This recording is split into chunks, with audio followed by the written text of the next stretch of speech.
520 BC, 3,000 oars propel 60 ships through the Pillars of Hercules, known today as the Straits of Gibraltar. Hanno the Navigator, the great admiral of Carthage, is sailing to the edges of the known world. He is preparing to launch a power play that could lead to total domination of the Mediterranean. So every great explorer, Christopher Columbus, Vasco da Gama, who sailed off into the unknown, seems to me a very strong parallel for the original and best of them, Hanno the Navigator. Hanno set sail to extend the boundaries of the Carthaginian network of colonies and exchange, not mere trading activities, but planting whole cities of new settlers to maintain control of land and access to its resources. Carthage's technical prowess on the seas has brought it power and wealth. By the 6th century BC, the islands of Corsica, Sardinia, and the Balearic Islands are now under its control. The hub of its power flows from a marvel of engineering, the harbor of Carthage. This is the absolute pinnacle of Carthaginian engineering. Although records are shaky, archaeologists believe it may have been constructed as early as the days of Hanno. But at the height of her power, in the 2nd century BC, the harbor of Carthage was transformed, technologically superior to any maritime facility in the world, and the very lifeblood of Carthage. It was part of Carthage, it was the heart of Carthage, it was the lungs of Carthage, it was everything to Carthage, both naval and commercial.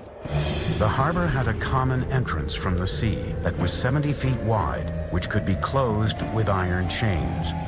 Inside its gates were 2 separate marinas, the first for the traders and merchant vessels. The mercantile harbor, the commercial harbor, was organized with conventional wharves to make as easy as possible the loading and unloading of goods. So in Carthage, readily one can imagine in, say, 400 BC, you would see all the goods there were in the then known world being bought, being brought, being sold in Carthage. The second, a circular harbor, was designed for military use. A series of 30 docks were arranged symmetrically.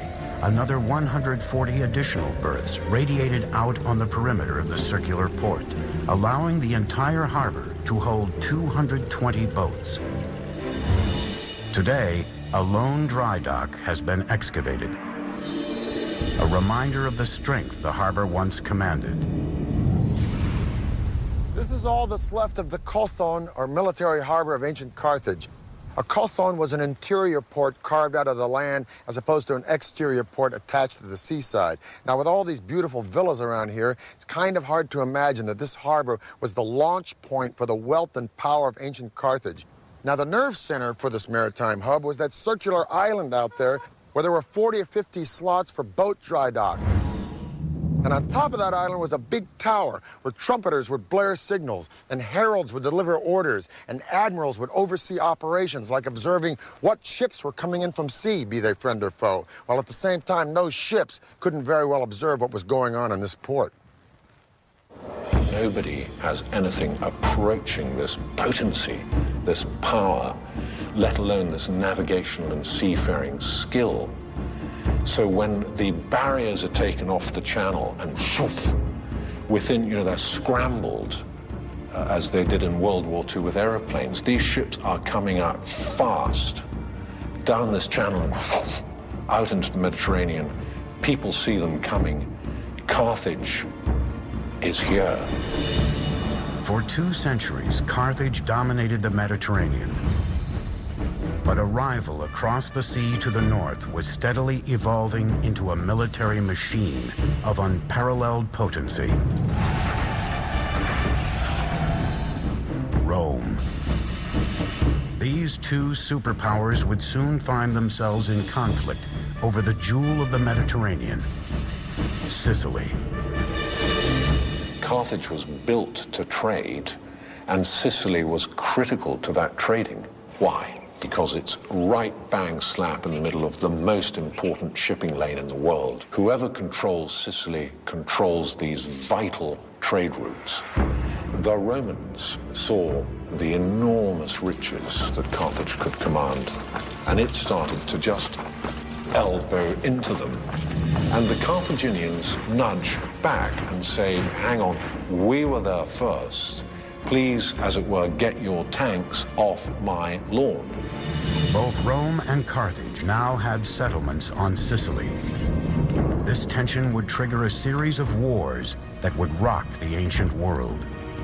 The Romans saw Carthage as a spear pointed at the very heart of Rome and at their own burgeoning trade empire. So, of course, they felt they had to eliminate it.